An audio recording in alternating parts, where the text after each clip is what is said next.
Well, today marks the 10-year anniversary for the Deferred Action for Childhood Arrivals, also known as the DACA program. It was on this date that DACA was established by the Obama administration in 2012.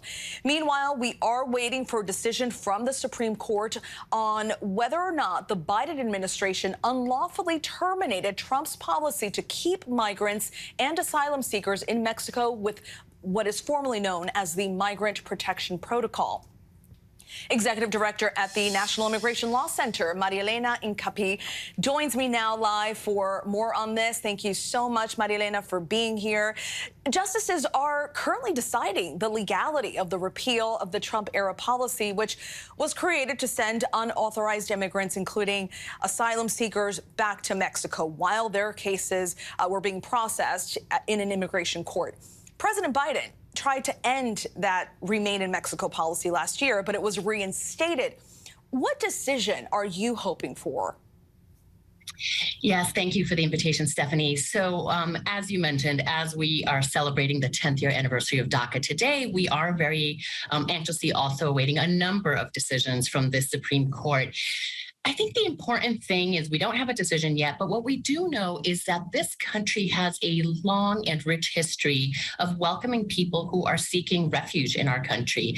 People have the legal right, both under U.S. law and international law, to seek asylum when they fear persecution for a number of protected reasons. The last administration, frankly, tried to shut the door on Black and brown migrants coming to the United States, and that has created a challenging situation at the U.S.-Mexico border. We believe and hope that the Supreme Court will find that the Biden administration properly terminated that program so that we can once again be a nation of rule of law that allows people to use the legal process to seek asylum in a safe and orderly way. And Maria Elena, so many people are protected by the DACA program. According to U.S. Citizenship and Immigration Services, 835,000 people here in the U.S. are protected by DACA. And on the 10-year anniversary, recipients are still calling for congressional action as immigration reforms remain stalled. And of course, President Biden this morning, even posting on Twitter, he urged Congress to make this permanent. What more needs to be done to make this a reality? Yeah, so, today is a really a wonderful day to pause and to see. This is an example of when government works at its best. For the last decade, DACA has been a successful and transformative policy that has protected hundreds of thousands of young immigrants who grew up in the United States. This is their home country. They are American at heart. And while the only thing they have is this temporary protection, they've been living their lives every 2 years at a time, right? Wondering, will the program be ended? Will they be put into deportation processes? The last administration, the Trump administration, tried to terminate the program and put young Americans, right? Americans at heart, citizens in waiting, into deportation.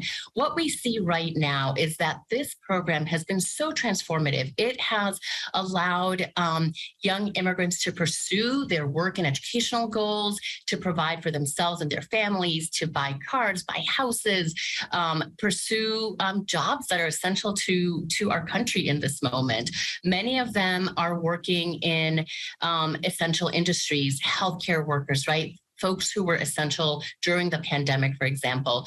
But this was temporary. We knew from the very beginning that this was a temporary protection from deportation, and that what we need is actually for Congress to finally act and provide a permanent solution, which means putting these young immigrants on a path to citizenship so that they can be full citizens and be able to continue contributing to their families, our communities, and our country.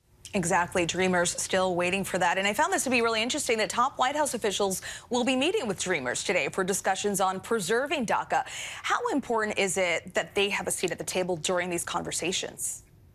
Oh, absolutely, Stephanie. Listen, we at the National Immigration Law Center have been working to seek a permanent solution since 2001. So 21 years, we helped to draft the DREAM Act. We have worked with supporting immigrant youth leaders, but it wasn't until they themselves, as protagonists in this fight, fought for and achieved this DACA program under the Obama administration that we saw such a successful program.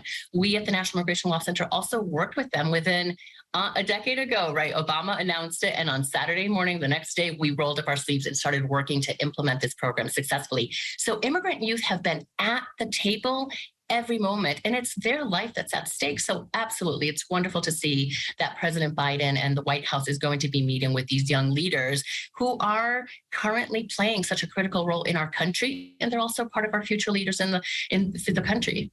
Their voices being heard today. Marilena Incapia from the National Immigration Law Center, thank you so much. And I think I got it right that time. I hope. You got it. Incapia, yes. Thanks Thank you for so much, joining us. Stephanie. Thanopoulos. Thanks. Hi, everyone. George Stephanopoulos here. Thanks for checking out the ABC News YouTube channel. If you'd like to get more videos, show highlights, and watch live event coverage, click on the right over here to subscribe to our channel. And don't forget to download the ABC News app for breaking news alerts. Thanks for watching.